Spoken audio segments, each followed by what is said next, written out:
Okay, hello everyone. This is Bashir e-aoun. I'm here to present to you fullrmc, which is an open source solution to reverse engineer atomic structures. And there is also a cloud version of fullrmc that I will demo to you today. We have published a new publication about fullrmc's new theory in place, which also uses a theoretical optimization to optimize atomic structures.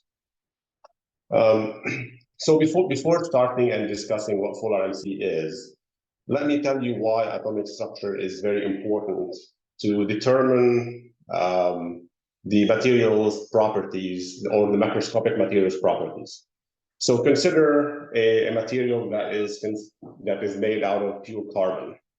And depending on how the carbon is structured or structured in the material itself, the properties of the material will be completely different. So in one case, you can create a diamond from pure carbon. In another case, you can create graphite or fullerene balls or nanotube. And the material itself, the atoms that are creating that material are pure carbon. So you see that the structure of the atoms in the material will determine the macroscopic properties and characteristics of the material.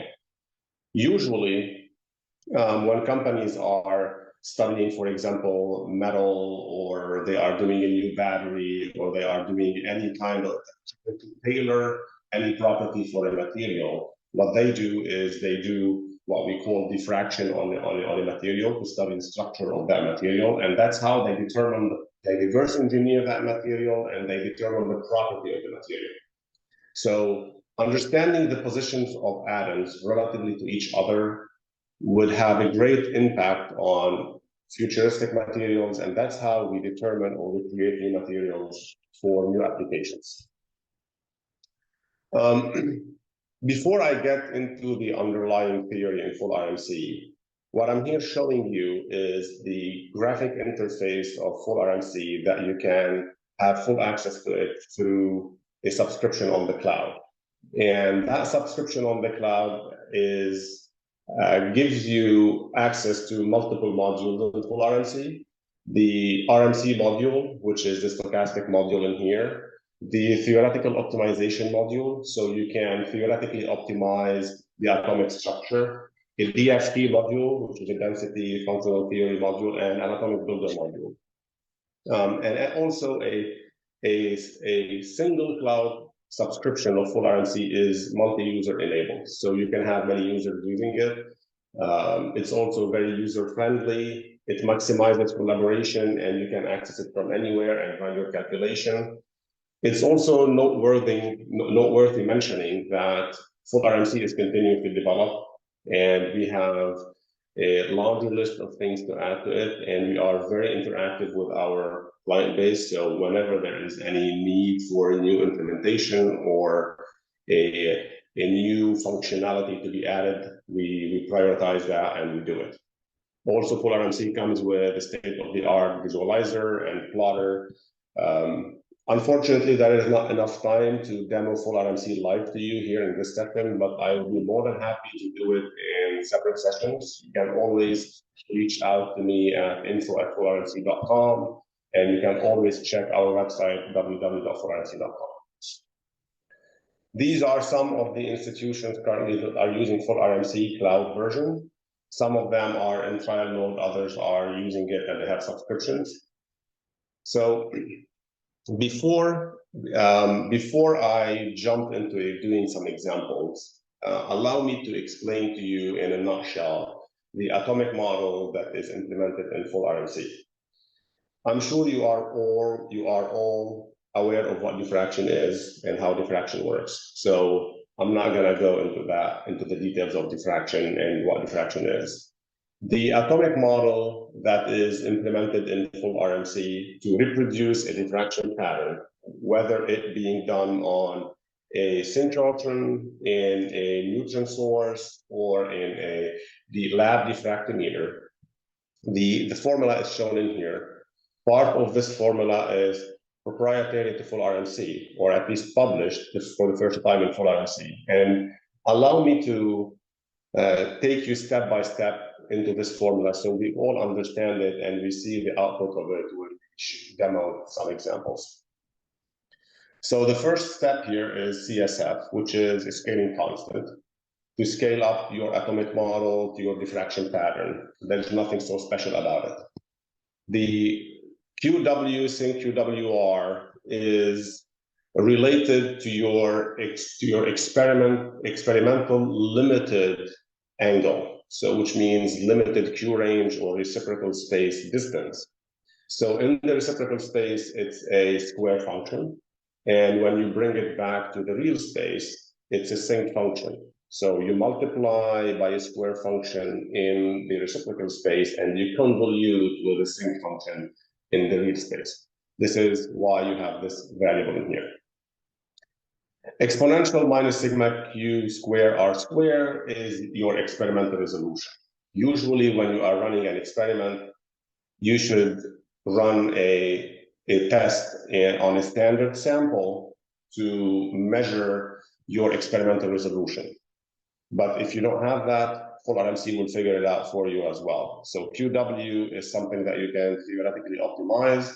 Sigma Q is something that you can theoretically optimize. Now we come to this term in here. 4 pi rho 0 is your materials density. You should know that. R is your distance. Wij is your scattering power per atom pair. So, for example, for neutron, for X-ray is the Z element. And this is, by the way, a quantity that you can also theoretically optimize, and that's very important to do sometimes if you're doing differential diffraction, if sometimes the valence of your atoms are not exactly the same as if the atom is in isolated state. So oxygen has 8 electrons, for example, so normally the weight should be 8, but in the material itself, it can be more electronegative or more electropositive. So the weight couldn't be 8. So that could be theoretically optimized, and it depends on the material itself.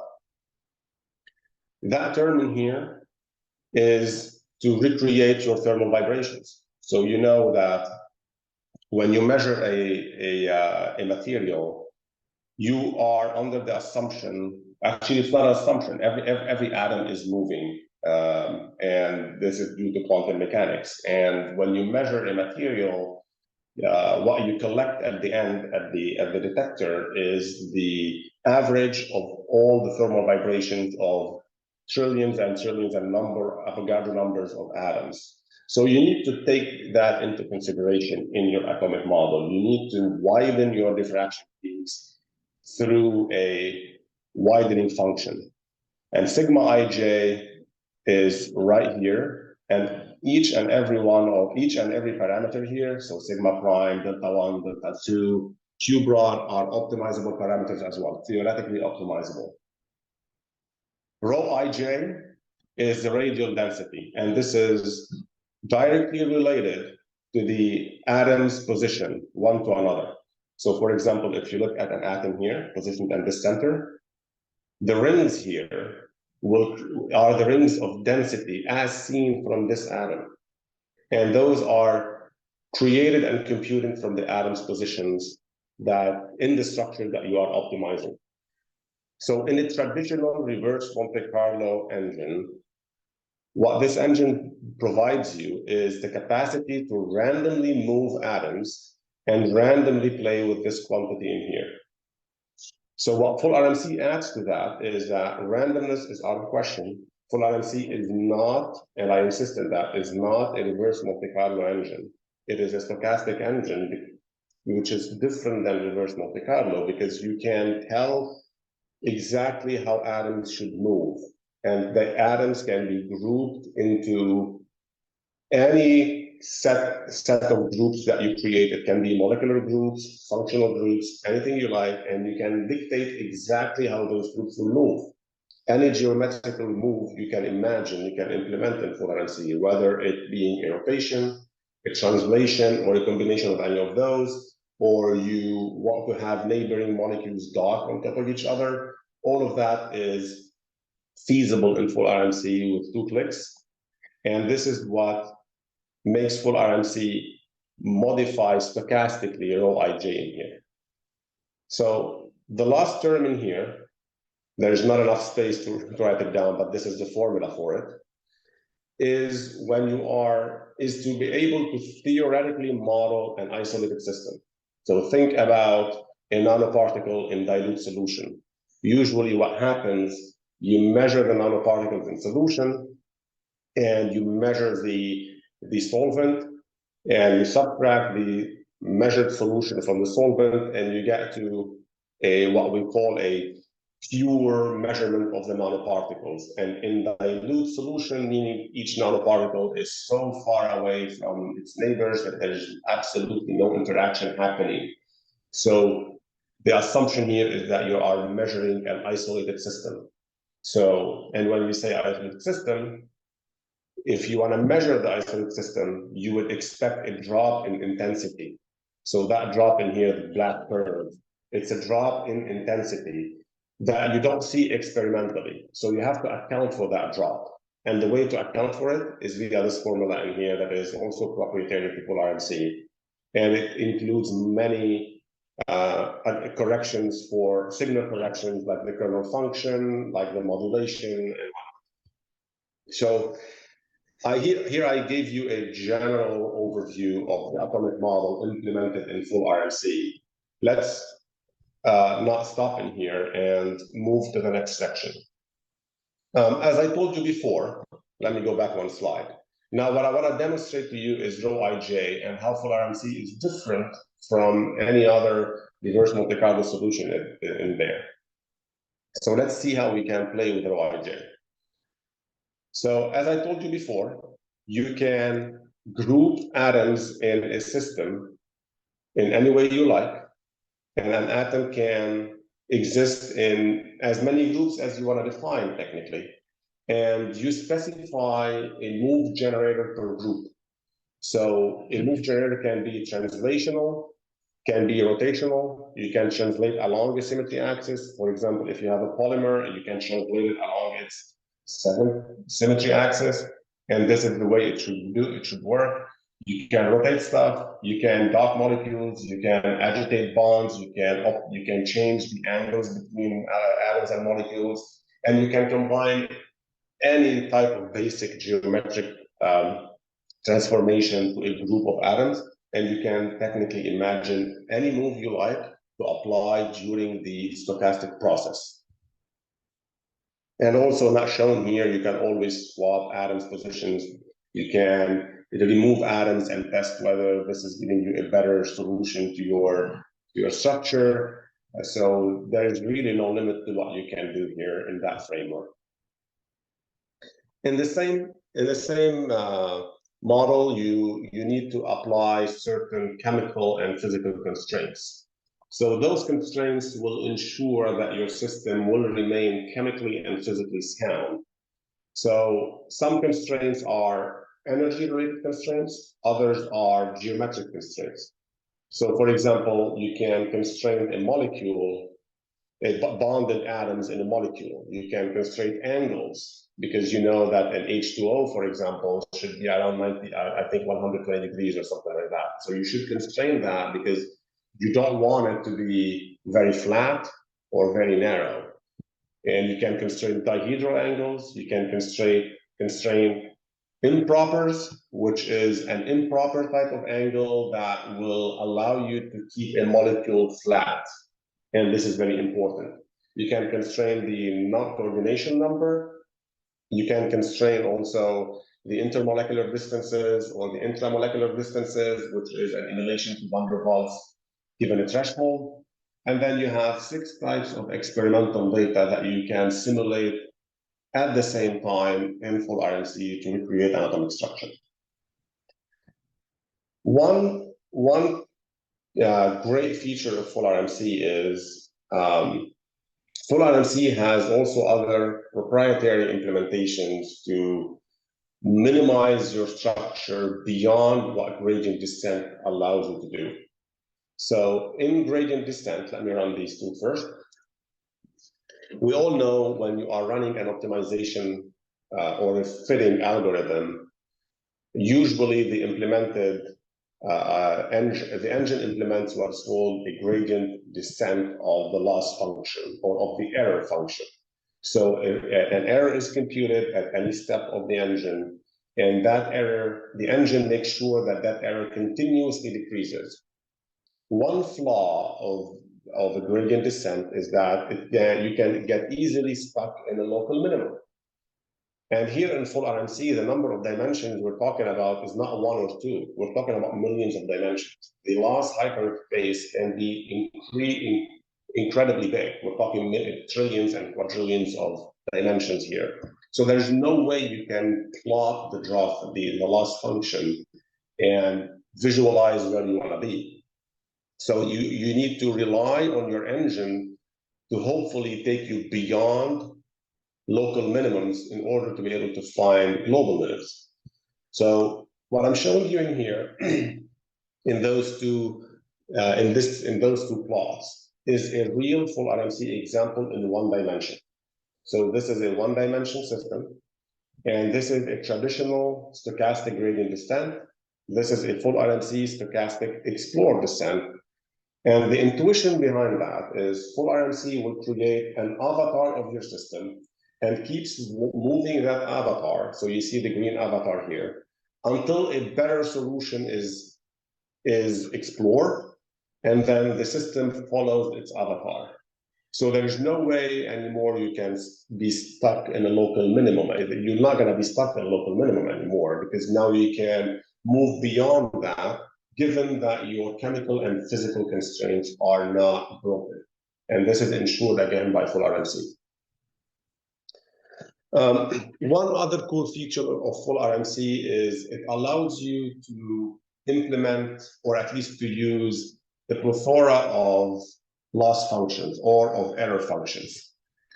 In particular, and this is published in the last publication of full RMC, is what we call a smart loss function. And this is a loss function that brings full RMC to the verge of AI, and it's going to be used now in new versions of full RMC, which is going to implement real AI in the process. But this loss function, what it does is it trains itself during the stochastic process, and it adapts the weight, the weight of the loss, or the weight of the error on each and every data point to uniformize the information gain across.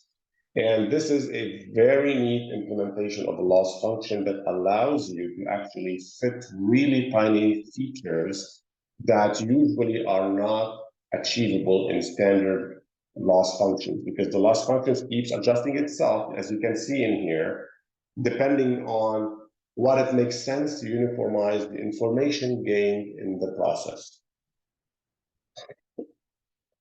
All right, now talking about theoretical optimization. We spoke about all what I showed so far is done in a stochastic manner. So you have millions of atoms, not millions technically. I personally modeled 2.5 million atoms in full RMC. And that's a big system. So when your system has inherently it has a symmetry, which here we're talking about a crystal, then you want to preserve that symmetry, then you better use your theoretical optimization engine in full RMC to do so.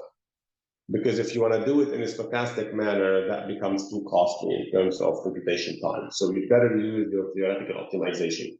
And your theoretical optimizer, allow me to go back a few slides. It will theoretically optimize CSF, QW, sigma Q, Wij, sigma Ij, and even rho Ij by moving atoms without disrupting this local symmetry. So, for example, which means without destroying your crystal. And you can do that up to a few thousand of atoms, which is really great comparably to any other solution that is not as capable. For example, this is a Tylenol system.